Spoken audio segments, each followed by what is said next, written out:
Halo Sinekrip, nama gue Arya dan sekarang waktunya kita ngomongin film-film Indonesia terbaik 2022.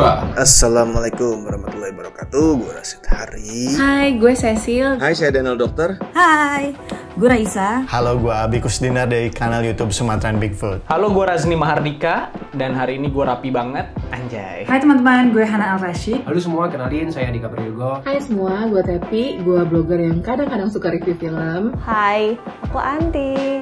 Harus gitu ya.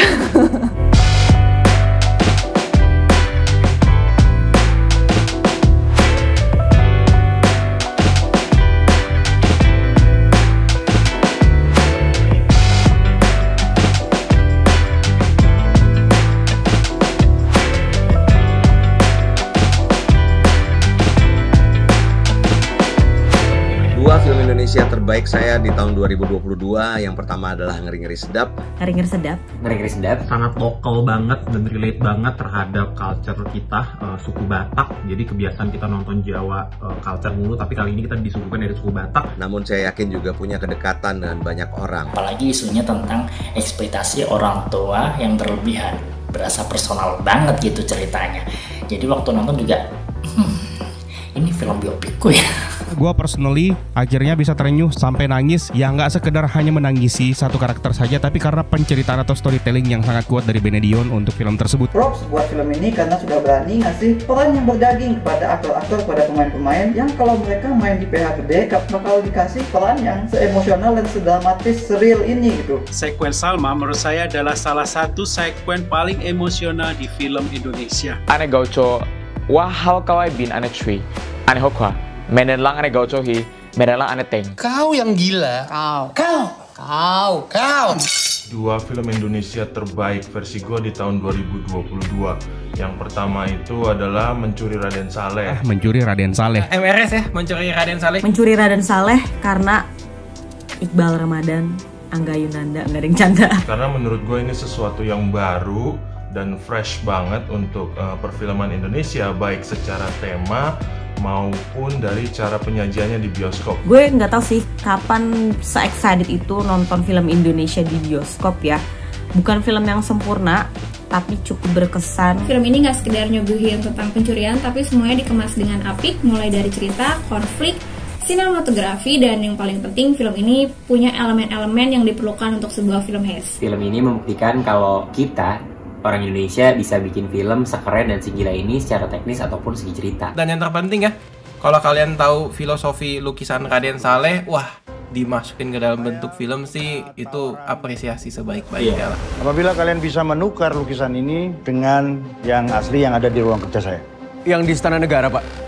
Halo, aku Audrey. Film terbaik Indonesia yang aku suka tahun ini yang pertama adalah Before Now and Then. Film terbaik versi gue di tahun 2022 ini untuk film Indonesia adalah Before Now and Then Nana. Film yang berlatarkan revolusi di tahun 50-60-an di Sunda ini menyajikan kisah perjuangan romansa dengan tempo yang pelan dan melankolis. Well directed banget, tema serta cerita yang powerful sekaligus memiliki resonansi sosial yang sangat mungkin berpengaruh banget di saat sekarang. Dalam film itu mise-en-scene-nya sendiri bersatu dengan narasinya untuk membangun kesan bahwa Nana ini seorang perempuan yang invisible pada masanya, selalu berada di center stage dan dia terasa terisolasi dari dunia yang dia hidupi. Nana menjadi film romansa yang sangat indah sekaligus meditatif di tahun ini. Nonton film ini tuh kayak dengerin syair puisi yang nyentak batin.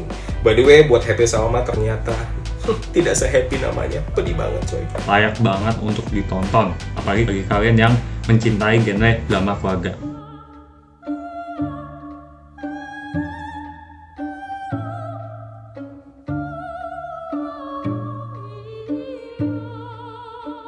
Dan dua film Indonesia terfavorit di 2022. Yang pertama adalah The Big Four, filmnya Timo. The Big Four itu mampu bikin aku ngerasa suka sama genre action, komedi, gore, yang mana adalah genre yang tidak aku suka sebelumnya. Action scenes-nya keren-keren banget dan karakter-karakter yang ada di film ini semuanya sangat menyenangkan, terutama karakter Kak Alfa. 1, 2, 3, Kalau kita masuk, mimpi Bapak hancur semua, berantakan. Siap-siap semuanya, habisi mereka!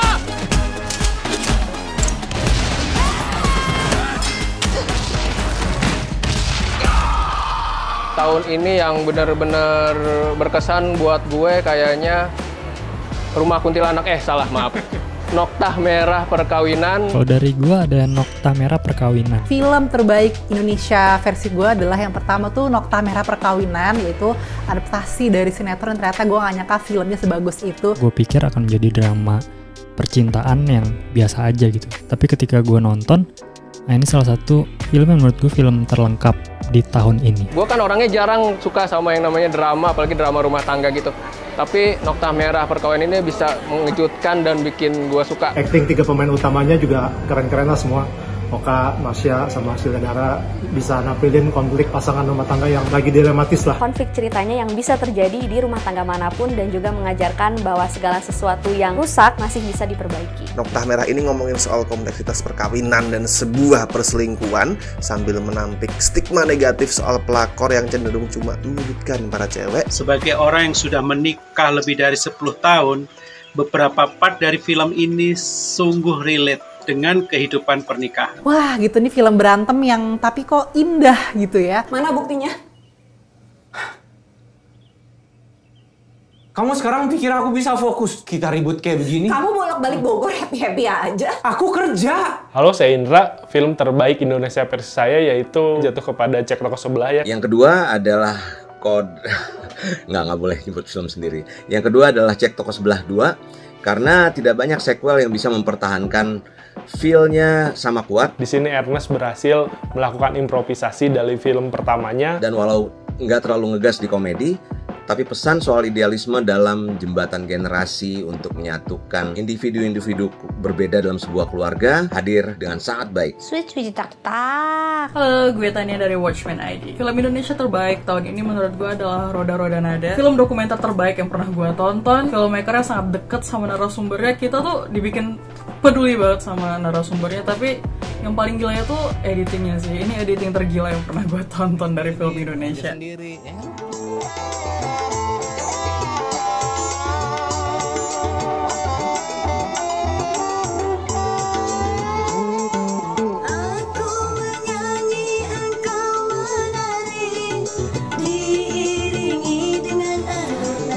Devan yang minta. Lo gak kepikiran dia manfaatin lo ya? Sardia 27, lo 17. Senang aja, Lis. Tenang. Yang kedua, gue suka Like and Share. Lagi-lagi karena hal baru yang ditawarkan, yaitu pengalaman audiovisual yang sangat maksimal. Look film yang jarang saya temukan di Indonesia gitu.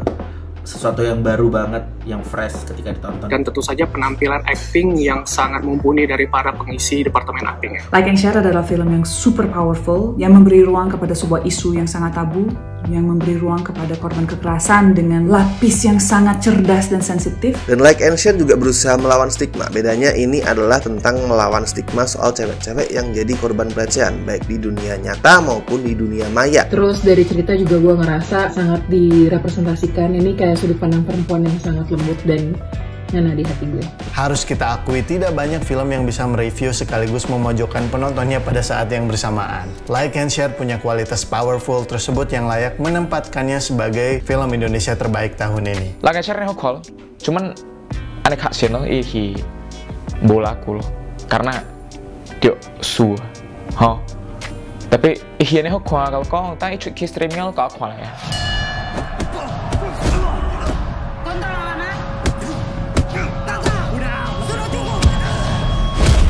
Apresiasi terbesar termasuk dari kaos yang lagi kupakai saat ini. Gak nyangka sama sekali Indonesia bisa bikin film superhero-nya sendiri dengan visual effect sematang ini. Setidaknya ini jadi langkah yang berani dan upgrade besar-besaran setelah film Gundala.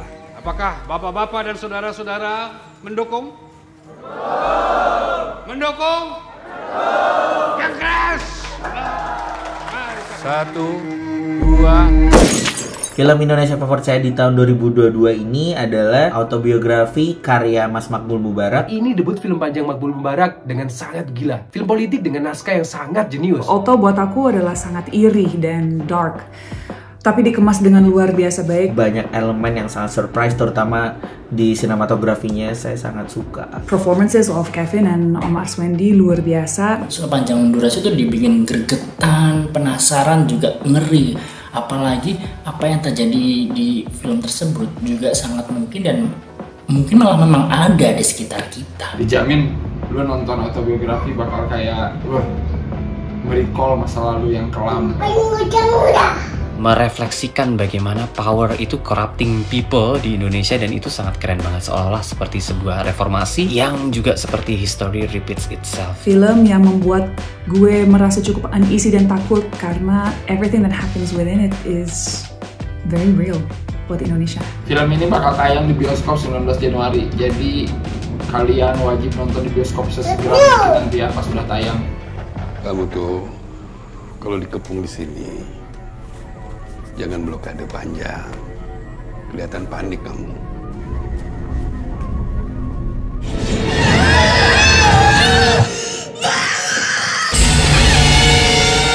Film terbaik Indonesia versi saya yaitu pertama itu ada Pengabdi Setan 2 Komunian ya. Film horor yang fun, bukan horor depresif gimana-gimana. Pengabdi Setan 2 kenapa gue suka sih simple.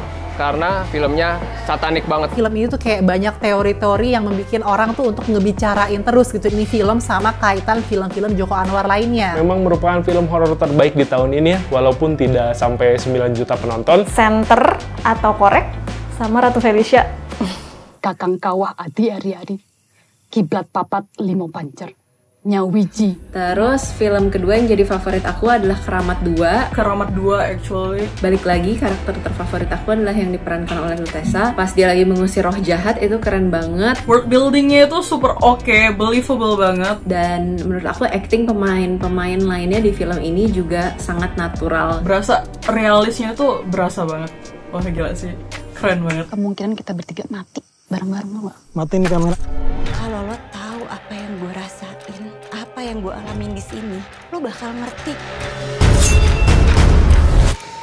Masih memiliki banyak permasalahan teknis, namun keberanian seorang Fajar Nugros dalam mengeksplorasi genre horor pertamanya cukup berhasil menghadirkan komparasi yang paling dekat dengan vibe dan kemasan horor A24. Sebuah elevated horror lokal yang berhasil tampil sejujur mungkin dalam stereotype karakter, begitu juga dalam menggali lore tanpa repot-repot copy-paste teror Hollywood. Kamu datang ke sini baik-baik, sekarang mau pergi juga baik-baik.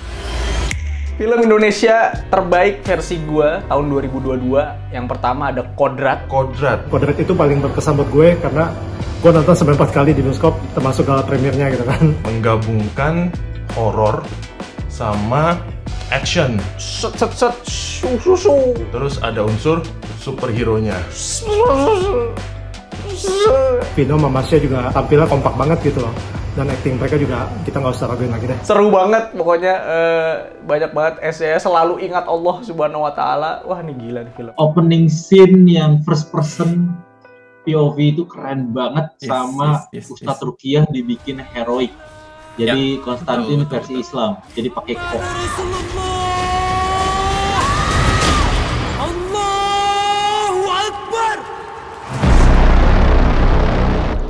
Ya, mungkin itu aja untuk video film-film Indonesia terbaik 2022. Semoga kita bisa nonton film-film Indonesia yang keren lagi ya di tahun depan. Dan yuk, kita ketemu lagi di tahun depan.